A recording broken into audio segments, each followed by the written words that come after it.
নমস্কার সবাইকে। আজকে আমি করেছিলাম চিকেন কষা। চিকেনের ঝোল তো খাওয়া হয়, কিন্তু কষাটা খুবই কম খাওয়া হয়। খুবই কম বলতে হঠাৎ একদিন কষা খাওয়া হয়। তো ও বলল আজকে চিকেন কষা করলে তবেই মাংস আনবে। প্রথমে আমি চিকেনটাকে ধুয়ে নিয়েছি, তারপরে আমি চিকেনটাকে ম্যারিনেশন করব। তা ম্যারিনেশনের জন্য নিয়ে নিয়েছি আদা, রসুন আর লঙ্কা বাটা। আমি একসাথেই বেটে নিয়েছি। তারপরে একটু দই, একটু লবণ, হলুদ আর সর্ষের তেল দিয়ে ভালো করে এটাকে মাখিয়ে ঢেকে রেখেছিলাম।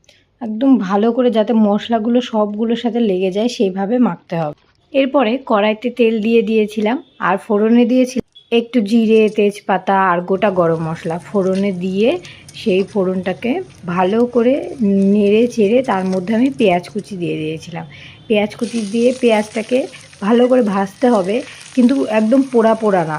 পেঁয়াজটা হালকা লালচে হয়ে আসলে তার মধ্যে আমি আদা, রসুন আর লঙ্কা বাটার যে পেস্টটা ছিল সেটা দিয়ে দিয়েছিলাম।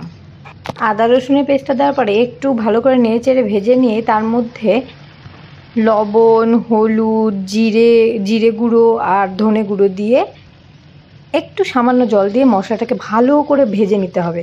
ভাজার পরে এখানে যে আমি ম্যারিনেশন করে রেখেছিলাম মাংসটা, সেটা ঢেলে দিয়েছিলাম। তারপরে ভালো করে মাংসর সাথে ওটাকে একটু মিশিয়ে নেড়ে চেড়ে ভালো করে কষিয়ে তার মধ্যে আমি আজকে বাড়িতে টমেটো ছিল না, তো এইটুকু টমেটো ফ্রিজে পড়েছিল, সেই টমেটোটা দিয়ে দিয়েছি। সেই টমেটো দেওয়ার পরে আমি একটু ঢেকে দিয়েছিলাম। আর এটাকে ঢেকে ঢেকেই রান্না করতে হয়।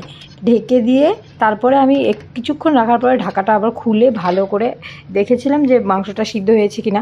হালকা সিদ্ধ হয়েছে, আর একটু হবে, তার জন্য আবার ভালো করে নেড়ে চেড়ে তারপরে আবার ঢেকে আবার খুলেছিল, সেটা দেখাইনি। তারপরে এই যে নাড়তে নাড়তে মাংসটা একদম এরকম শুকিয়ে আসবে আর ভালো করে কষাতে হবে। কষানোর পরে তার মধ্যে একটু জল দিয়েছিলাম, কারণ এটা তো ঝোল হবে না, এটা তো একটু ঝোলা ঝোলা হবে, কষা কষা। তার জন্য জল দিয়ে ঢেকে তারপরে মাংসটা সিদ্ধ হয়ে গেলে ঢাকাটা খুলে তার মধ্যে আমি একটু গরম মশলা আর এই গরম মশলা দিয়ে একটু ফুটিয়ে আমি তার মধ্যে ধনেপাতা দিয়ে দিয়েছিলাম। ধনেপাতা দিয়ে তারপরে এটাকে নামিয়ে নিয়েছিলাম। এমনভাবে চিকেন কষা বানাও, সেটা আমাকে জানাবে। আমি তো এইভাবে বানাই। আজকের রেসিপি আমার কেমন লাগলো সবাই জানাবে। ধন্যবাদ।